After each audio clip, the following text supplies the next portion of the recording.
کی دلیل ہے کہ اس کے روح کو ہدایت کی روح مل چکی ہے، اس کے اندر ہدایت کا روح موجود ہے۔ اگر یہ اچھا بول رہا ہے تو آپ سمجھے کہ اس کے روح کے اندر ہدایت کا روح موجود ہے۔ اگر یہ اچھا دیکھ رہا ہے تو یہ اس بات کا غماز ہے کہ ہدایت کا روح موجود ہے۔ جس طرح پہلے روح کی موجودگی سے یہ دیکھتا ہے تو ہدایت کی روح کی موجودگی سے یہ پھر اچھا دیکھتا ہے۔ پہلے روح کی موجودگی سے یہ بولتا ہے تو ہدایت کی روح کی موجودگی سے پھر یہ اچھا بولتا ہے۔ پہلے روح کی موجودگی سے یہ سنتا ہے تو ہدایت کے روح کی موجودگی سے یہ اچھا سنتا ہے۔ اسی لیے قرآن کریم نے اپنے آمد کا مقصد بیان کیا ہے۔ شہر رمضان الذی انزل فیہ القرآن ھدی للناس، میں ہدایت کے لیے آیا ہوں۔ میرے خیال میں میری تمہید سے آپ ساتھ سمجھ گئے ہوں گے کہ ہدایت عبادت کے خلاصے کو کہتے ہیں، ہدایت عبادت کے مقصد کو کہتے ہیں، ہدایت عبادت کے مغز کو کہتے ہیں، ہدایت عبادت کے قبولیت کو کہتے ہیں، اور ہدایت عبادت کی حقیقت کو کہتے ہیں۔ اس لیے قرآن کریم کی ابتدا میں بھی اللہ تبارک و تعالیٰ نے جب اس کتاب کی آمد کی وجہ بیان کی تو بتا دیا کہ الف لام میم ذالک الکتاب لا ریب فیہ ھدی للمتقین، یہ ہدایت کے لیے آیا ہے۔ اب ہدایت دو چیزوں پر مشتمل ہے جسے اللہ کے رسول صلی اللہ علیہ وسلم مختلف اوقات میں مختلف انداز سے ذکر فرماتے ہیں۔ یہاں رمضان کے مہینے کے حوالے سے اللہ کے رسول صلی اللہ علیہ وسلم کا انداز یہ ہے کہ الشہر شہر الصبر و شہر المواسات، یعنی گویا یہ سمجھایا جا رہا ہے کہ ہدایت کے دو پارٹ ہے، دو ٹول ہے۔ اگر وہ ہمیں میسر ہو جائے، وہ ہمیں نصیب ہو جائے تو گویا کہ ہمیں عبادات کی حقیقت مل جائے گی، عبادات کا مغز مل جائے گا، عبادات کا خلاصہ مل جائے گا۔ اور جب ہمیں عبادات کی حقیقت، خلاصہ اور مغز مل گیا تو سمجھو کہ اب ہمیں ہدایت مل جائے گا۔ اب جب ہدایت ہمیں مل گئی تو اب جو قرآن کریم میں جو وعدے ہیں کسی مومن کے لیے کہ مومن کی دعا قبول ہوتی ہے، مومن کو اللہ فتح دیتے ہیں، مومن کو اللہ غلبہ دیتے ہیں، مومن کو اللہ خوشحال ہوتے ہیں، مومن کو اللہ تکبری دیتے ہیں، مومن کو اللہ فراوانی دیتے ہیں، مومن مرد ہو تو اللہ عورت تابعدار دیتے ہیں، عورت ہو تو اللہ مرد تابعدار دیتے ہیں، ساس ہو تو اللہ بہو محبت والی دیتی ہے، بہو ہو تو اللہ ساس محبت والی دیتی ہے، بھائی ہو تو اللہ بہنوں کے دل میں محبت ڈالتے ہیں، بہن اور بہنیں ہو تو اللہ بھائیوں کے دل میں محبت ڈالتے ہیں، پڑوسی ہو تو اللہ پڑوسیوں کے دل میں محبت ڈالتے ہیں۔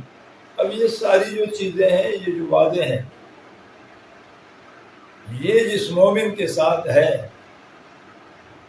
یہ وہ مومن ہے جو ہدایت پر ہے، اور ہدایت ملنے کے لیے یہ دو ٹول چاہیے۔ میں سے پہلے کو اللہ کے رسول صلی اللہ علیہ وسلم نے صبر سے تعبیر کیا اور دوسرے کو غمخوارگی سے، اور یہ صبر اور غمخوارگی یہ حقیقت ملے گی ہمیں عبادت سے۔ اب پتہ چلا کہ پہلے نمبر پر عبادت ہے، دوسرے نمبر پر اس سے اخذ ہونے والا ٹول ہے صبر اور غمخوارگی، تیسرے نمبر پر پھر ہدایت ملتی ہے، اور چوتھے نمبر پر پھر اللہ ثمر اور نتیجہ دیتے ہیں۔ تو دو چیزوں کو آپ علیہ الصلوۃ والسلام نے ٹول کے طور پہ ذکر کیا، اور بالکل اسی طرح یہ جو ٹول ذکر کیا ہے آپ علیہ الصلوۃ والسلام نے، سبب، ان کے لیے پھر اللہ کے رسول صلی اللہ علیہ وسلم نے دو چیزوں کا تذکرہ کیا ہے کہ من صام رمضان ایمانا و احتسابا غفر له ما تقدم من ذنبه، کہ جس نے روزہ رکھا حالت ایمان میں اور اخلاص کے ساتھ۔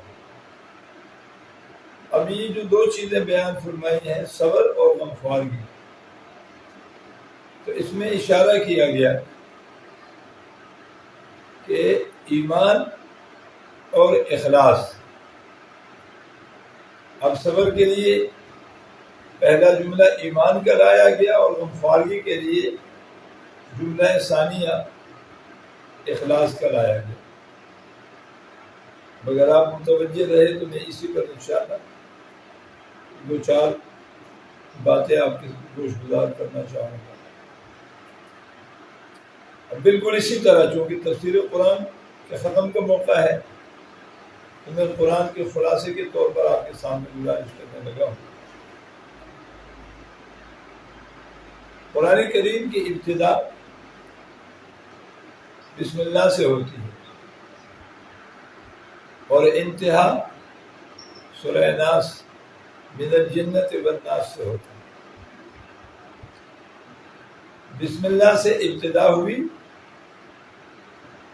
اور سورہ ناس پر ختم ہوا۔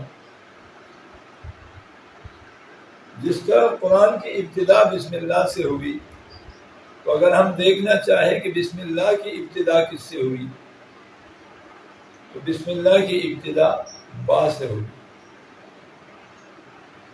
قرآن کریم کا ختم والناس سے ہوا، والناس پر ہوا، تو اگر ہم کو وہاں دیکھیں تو والناس کا آخری جملہ کیا ہے؟ وہ ہے سین، آخری لفظ سین۔ تو گویا آسان ہو گئی بات، با سے قرآن شروع ہوا ہے اور سین پر قرآن ختم ہوا ہے۔ اب اگر ہمیں قرآن کریم کے مختلف خلاصے ہیں، یہ سب سے مختصر ہے، اس کے بعد ایک اور ہے، اس کے بعد ایک اور ہے، اس کے بعد ایک اور ہے، لیکن یہ سب سے مختصر ہے۔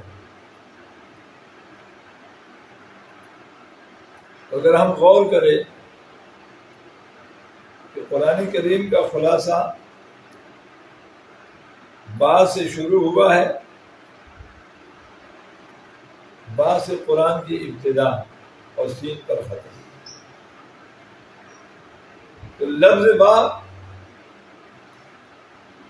وصل کے لیے آتا ہے، ملانے کے لیے آتا ہے۔ عربی اصطلاح میں لفظ با جوڑنے کے لیے آتا ہے، ملانے کے لیے، یعنی یہ سمجھو بچھڑا ہوا ہے اسے جوڑ لو، پرایا ہے اسے اپنا بنا دو، ناراض ہے اسے راضی کر دو، یعنی جوڑ لو۔ کیا مطلب جوڑ لو؟ با کا مفہوم یہ ہے، با کی چاہت یہ ہے کہ اولاد اور والدین آپس میں جڑے رہے، میاں بیوی آپس میں جڑے رہے، ساس اور بہو آپس میں جڑے رہے، بھائی اور بہنیں آپس میں جڑے رہے، چچا اور بھتیجے آپس میں جڑے رہے، بانجے اور ماموں آپس میں جڑے رہے، پڑوسی اور پڑوسی آپس میں جڑے رہے، تاکہ رشتے ناطے باقی رہے، معاشرت چلتی رہے۔ تو جب معاشرت اچھی چلنی شروع ہو جاتی ہے تو پھر معاش بھی اچھا چلتا ہے، اور جب معاش کی گاڑی چلنے لگتی ہے تو معاملات پھر خود بخود سیدھے ہو جاتے ہیں۔ آج ہمارے ملک میں جو ایک آواز لگائی جا رہی ہے کہ پاکستان کی معیشت بیٹھی جا رہی ہے، تو یہاں اب اس پہ کام ہو رہا ہے، مشورے ہو رہے ہیں، میٹنگیں ہو رہی ہے، اجلاس ہو رہا ہے کہ پاکستان کے معاش کو کس طرح اٹھایا جائے، وہ کون سا عمل کیا جائے، وہ کون سا گر استعمال کیا جائے، کس ٹیکنک کو کام میں لایا جائے کہ پاکستان کا معاش اٹھ جائے۔ میری ماؤں، بہنوں اور بیٹیوں، معاش ملک کا ہو، صوبے کا ہو،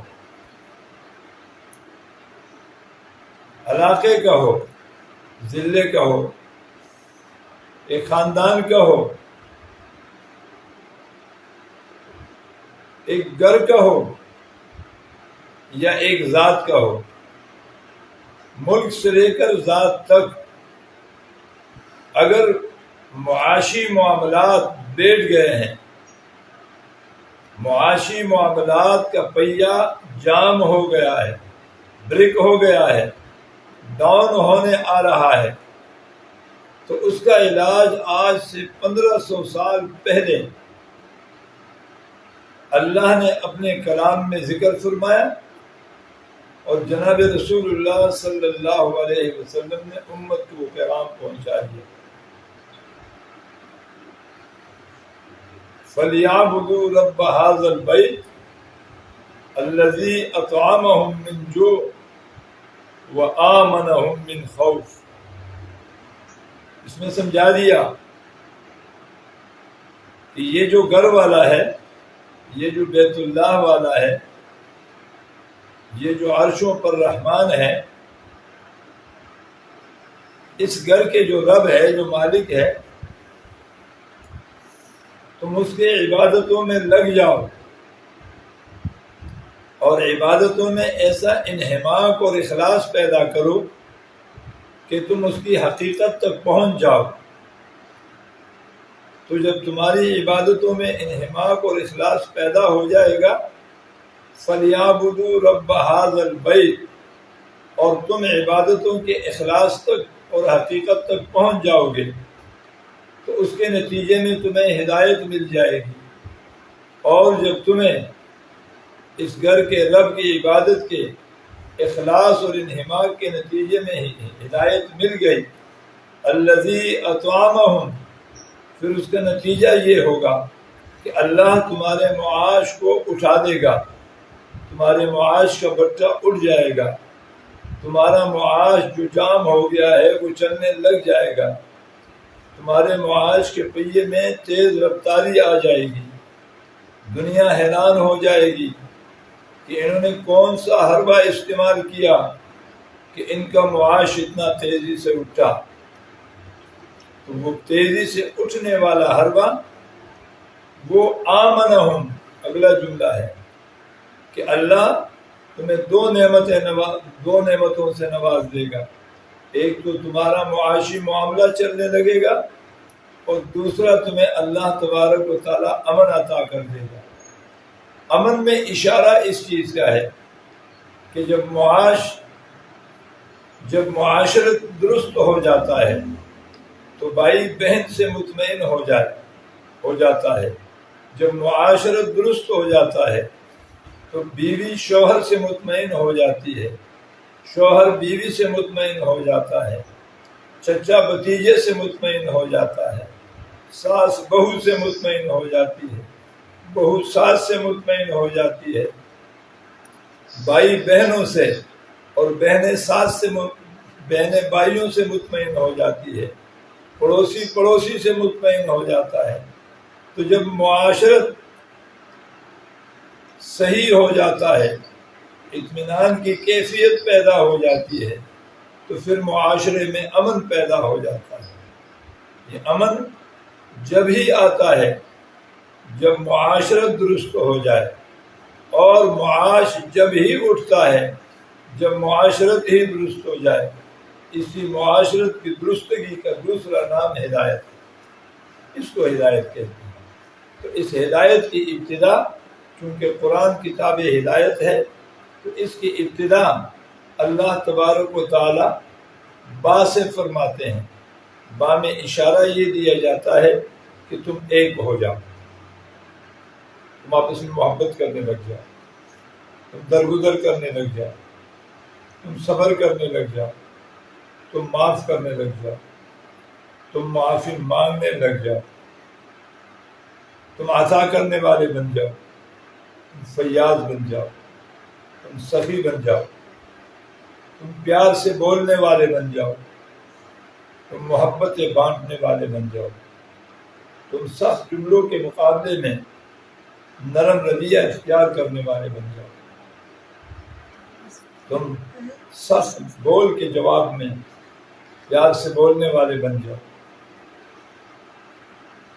تم ادب سے بولنے والے بن جاؤ، ادب کرنے والے بن جاؤ، تم اخلاص سے عمل کرنے والے بن جاؤ، تم اللہ کی محبت کو سامنے رکھ کر لوگوں کے ساتھ معاملات کرنے والے بن جاؤ۔ یہ جتنی چیزیں میں نے ذکر کی، اتنی ہزاروں اور یہ اشارات سارے با کے اندر موجود ہیں۔ اب اللہ تبارک و تعالی اپنے انداز میں سمجھا رہے ہیں کہ تمہارے محبت کا انداز کب ہوگا، تمہارے پیار کا انداز کب ہوگا، تمہیں پیار سے بولنا کب نصیب ہوگا، تمہیں درگزر کرنا کب نصیب ہوگا، تمہیں معاف کرنا کب نصیب ہوگا، تمہیں نرم رویہ اختیار کرنا کب نصیب ہوگا۔ تو قرآن اپنے انداز میں سمجھا رہے ہیں اور پیغمبر کون صلی اللہ علیہ وسلم کا فرمان اپنے انداز میں سمجھا رہے ہیں۔ قرآن سمجھا رہا ہے کہ یہ ساری چیزیں تمہیں جب نصیب ہوگی جب تم قرآن کے تتمے پر غور کرو گے کہ قرآن ختم کس لفظ پہ ہوا ہے۔ تو قرآن جس لفظ پہ ختم ہوا ہے اس کا نام ہے سین، من الجنت والناس۔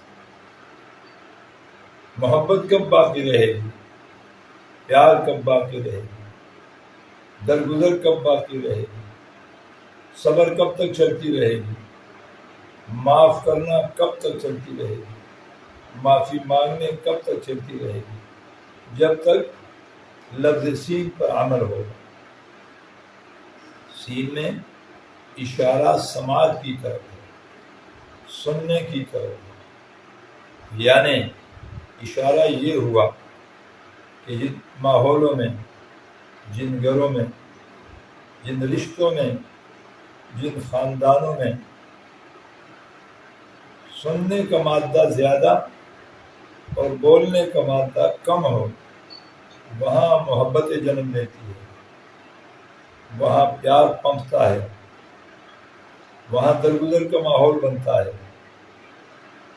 وہاں کے لوگ معاف کرنے کے خوگر بنتے ہیں، وہاں کے لوگوں میں صبر کا جذبہ اٹھتا ہے، پیار کا جذبہ اٹھتا ہے، محبت بانٹنے کا جذبہ اٹھتا ہے۔ کہاں کے لوگوں نے؟ جہاں کے لوگوں کو سننا نصیب ہو جائے، بولنا نہیں، سننا، سماعت نصیب ہو جائے۔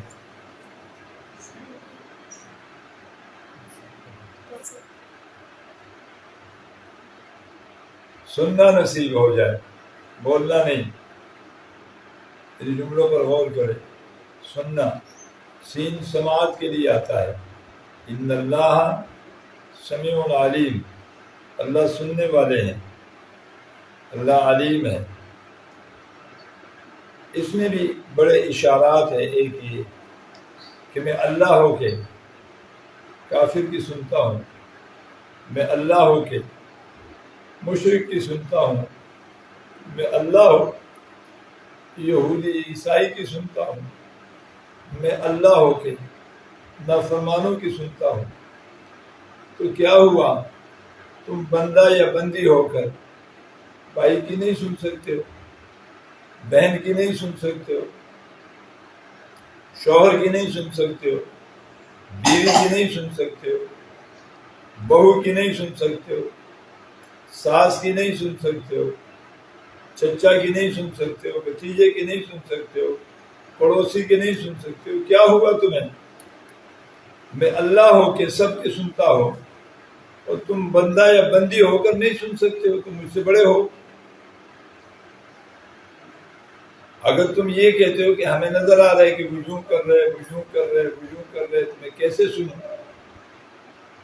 تو آگے اللہ نے بات کر لی نا، عالم مجھے بھی تو نظر آ رہا ہے، میں بھی تو دیکھ رہا ہوں. جھوٹ بولتے ہوئے میں نہیں سنتا ہوں، گالی دیتے ہوئے میں نہیں سنتا ہوں، نافرمانی کرتے ہوئے میں نہیں دیکھتا ہوں. تو یہ ساری چیزیں میں دیکھ بھی رہا ہوں، سن بھی رہا ہوں، اس کے بعد بھی میں ان کی سنتا ہوں. تو تمہیں بھی اگر کوئی بہو کو ساس کے اندر کوئی برائی نظر آئے، درگزر کرتے ہوئے سن لیا کرے. ساس کو بہو کے اندر کوئی کمی نظر آئے، صرف نظر کرتے ہوئے سن لیا کرے. بھائیوں کو بہن کے اندر کوئی کمیاں نظر آئے، درگزر کرتے ہوئے سن لیا کرے. بہنوں کو بھائیوں کے اندر کوئی کمیاں نظر آئے تو درگزر کرتے ہوئے سن لیا کرے.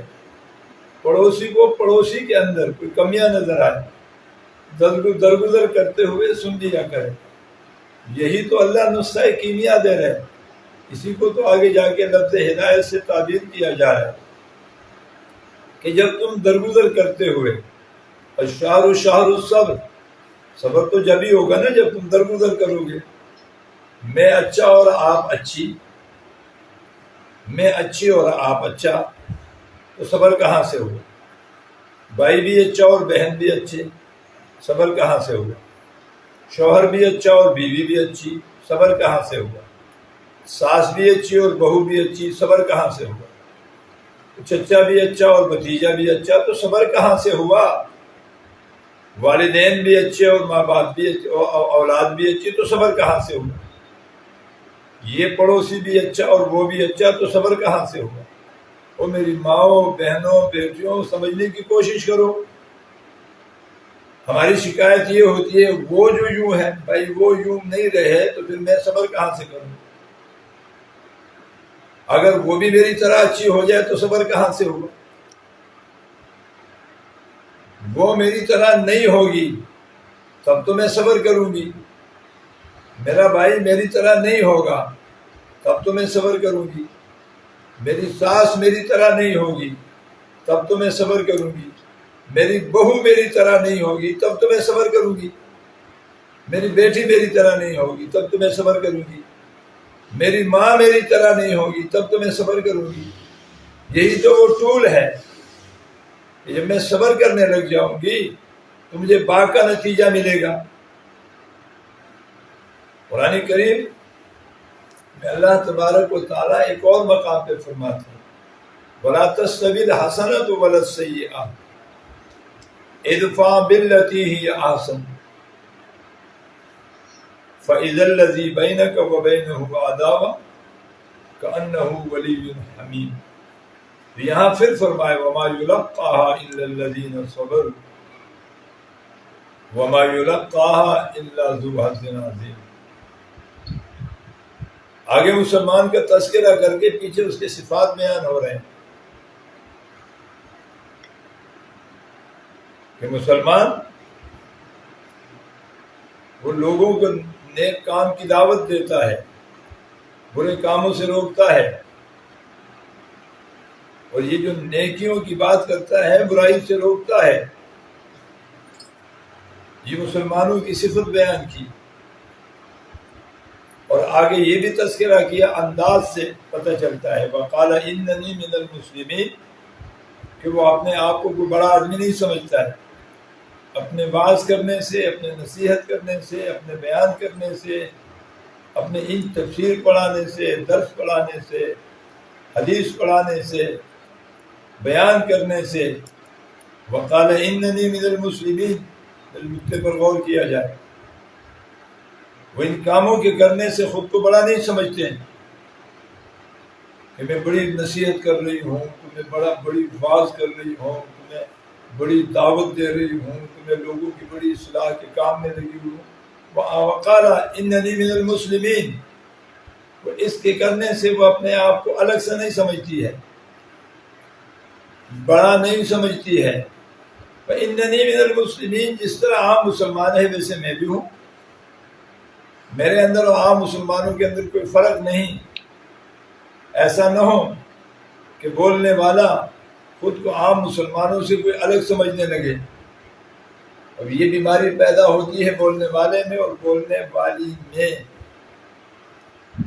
یہ مرض پیدا ہوتا ہے کہ جو بولنے والی ہوتی ہے وہ سننے والیوں پر اپنی فوقیت رکھتی ہے اپنے دل میں. زبان سے تو کہتی ہے میں بڑی عاجز ہوں، میں فقیر ہوں، مجھے تو کچھ بھی نہیں آتی، لیکن اندر دل میں وہ خود کو فوق سمجھتی ہے، خود کو اعلیٰ سمجھتی ہے، خود کو بہت بہتر سمجھتی ہے، خود کو سمجھدار سمجھتی ہے، خود کو عالمہ سمجھتی ہے، خود کو فاضلہ سمجھتی ہے، متقیہ سمجھتی ہے. اور یہاں سے بربادیوں کی ابتدا شروع ہو جاتی ہے. وقال اننی من المسلمین، نا نا نا نا نا، وہ بات بھی کرتی ہے، نصیحتیں بھی کرتی ہے، درس بھی دیتی ہے، قرآن بھی پڑھاتی ہے، حدیث بھی پڑھاتی ہے، دیگر صناع بھی سکھاتی ہے، مختلف شعبہ جات میں وہ کام سکھلاتی رہتی ہے. لیکن ان سب کے باوجود وقال اننی من المسلمین، وہ اندر سے اپنے دل میں اپنے آپ کو عام ہی مسلمان سمجھتی ہے، اپنے آپ کو خاص نہیں سمجھتی. یہ سنانے والی، بولنے والی، نصیحت کرنے والی، واعظہ، حافظہ، عالمہ کے لیے اس میں اشارہ ہے. اور جو سننے والیاں ہیں ان کو سمجھایا جا رہا ہے کہ جسے سن رہی ہو اس کا ادب کرو، اس کا احترام کرو، اس کو اعزاز دو، اس کا اکرام کرو، کہ وہ آپ کی اصلاح کا سبب ہے، آپ کی اچائی کا سبب اور ذریعہ ہے. اللہ اس طرح با کو کارآمد لاتے ہیں. اگلا جملہ فرمایا وَلَا تَسْتَوِي الْحَسَنَةُ وَلَا السَّيِّئَةُ، ایک طرف سے غصہ ہو رہا ہے اور دوسری طرف سے بھی غصہ ہو تو صبر کہاں ہے. ایک طرف سے سخت جملے آ گئے اور دوسری طرف سے جواب میں بھی سخت جملے، تو صبر کہاں ہے. ایک طرف سے ناراضگی کا اظہار اور دوسری طرف سے بھی ناراضگی کا اظہار، تو صبر کہاں کا. ایک طرف سے محبت کا ہاتھ روکا گیا اور دوسری طرف سے تو صبر کا اظہار کہاں. ایک طرف سے پیار کا انداز ختم تو دوسری طرف سے بھی پیار کا انداز ختم کیا، تو صبر کہاں کا رہا. ایک طرف سے فیاضی کا ہاتھ رک گیا تو دوسری طرف سے بھی دعاؤں کا ہاتھ رک جائے، تو صبر کا انداز کہاں سے. سمجھایا جا رہا ہے کہ وَلَا تَسْتَوِي الْحَسَنَةُ وَلَا السَّيِّئَةُ، یہ دونوں برابر نہیں ہے. ادفع باللتی ہی احسن، برائی کے جواب اچائی سے، سختی کا جواب نرمی سے، برے انداز کے جواب محبت سے، بخل کا جواب فیاضی سے، سختی کے جواب نرمی سے، غصے کے جواب پیار سے، جی گالیوں کا جواب دعاؤں سے. ادفع باللتی ہی احسن، جب یہ ہوگا تو نتیجہ ذکر کیا فَإِذَا الَّذِي بَيْنَكَ وَبَيْنَهُ عَدَاوَةٌ كَأَنَّهُ وَلِيٌّ حَمِيمٌ.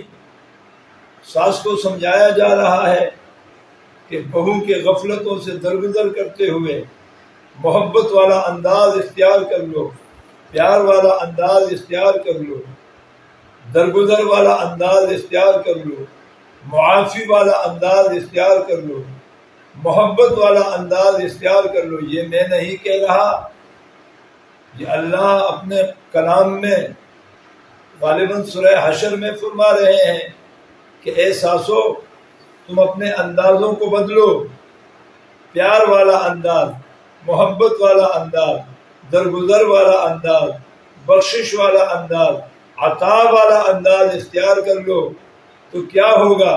کأنہ ولی حمیم، میں تمہاری بہوؤں کے دلوں میں تمہاری محبت ڈال دوں گا، ادب ڈال دوں گا، احترام ڈال دوں گا، تابعداری ڈال دوں گا، عاجزی ڈال دوں گا، خدمت ڈال دوں گا، انکساری ڈالوں گا۔ لیکن ڈالوں گا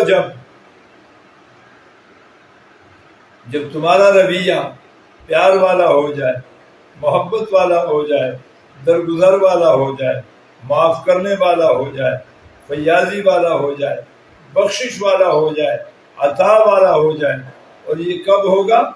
وما یلقاها الا الذین صبروا، الشہر شہر الصبر، جب تمہارے اندر صبر پیدا ہو جائے، اور جب صبر پیدا ہو جائے وہ شہر المواسات، اور ساس کے اندر بہو کی غمخوارگی، اور بہو کے اندر ساس کی غمخوارگی، بھائی کے اندر بہنوں کی، بہنوں کے اندر بھائیوں کی۔ خلاصہ یہ کہ یہ دو ٹول قرآن نے ہمیں مختصر انداز میں عطا کیے کہ باپ محبت کے لیے آیا ہے، جوڑنے کے لیے، ایسا انداز کہ بہو الگ نہ ہو، ایسا انداز کہ ساس ناراض نہ ہو جائے، ایسا انداز کہ بہو پر گراں نہ ہوئے، ایسا انداز کہ ساس اپنی بے ادبی نہ سمجھے، ایسا انداز کہ ساس کو بھی پیار آ جائے، ایسا انداز کہ بہو کو بھی پیار آ جائے۔ تو اگر انداز یہ ہوگا، بات اس طرف اشارہ کر رہی ہے، تو اس انداز کو اپنانے کے لیے ہمیں سینگ بروئے کار لانا ہوگا، ہمیں سننا ہوگا، بولنا نہیں۔ ساس سننے کی عادی بن جائے، بولے نہیں، اللہ کی قسم بہو کے دل میں محبت اللہ ڈال دیں گے۔ بہو سننے لگ جائے، بولے نہیں، اللہ ساس کے دل میں محبت ڈال دیں گے۔ شوہر سننے لگ جائے، بولے نہیں، اللہ بیوی کے دل میں محبت ڈال دیں گے۔ بیوی سننے لگ جائے، بولے نہیں، اللہ شوہر کے دل میں محبت ڈال دیں۔ خلاصہ یہ کہ قرآن کریم کا خلاصہ اور آسان تفسیر بسم اللہ کبھا اور من الجنۃ والناس کثیر، کہ ہم آپس میں جڑے رہے اور بولنے سے اجتناب کرے، سننا شروع کر دے، تو اللہ ہمارے درمیان محبتوں کو ڈال دیں گے۔ دعا ہے اللہ تبارک و تعالی ہمارے آج کی اس نشست کو اپنے دربار میں قبول فرمائیں، اور ہم سب کو اس سننے ہوئے جملوں پر عمل کی توفیق نصیب فرمائے، اور اللہ اس اکیڈمی کو دن دگنی رات چگنی ترقی عطا فرمائے، ان کی منتظمہ کو، ان کی استانیوں کو، ان کے معاونین کو اللہ اپنی شان کے مطابق دارین میں خوشیاں، ترقیاں اور برکتیں عطا فرمائے، اور ان سے مستفید ہونے والے پوری دنیا میں جتنے بھی شاگردہ ہے، طالبات ہے، اللہ ان کو ہدایت کا مینارہ بنا دے، اور اللہ ان کو اپنی رضا والا پیار، رضا والی محبت، رضا والی درگزر، رضا والی عافیت، معاف کرنا، معافی مانگنا نصیب فرمائے۔ اللہ ہماری حاضری کو قبول فرمائے۔ وآخر دعوانا ان الحمد للہ رب العالمین۔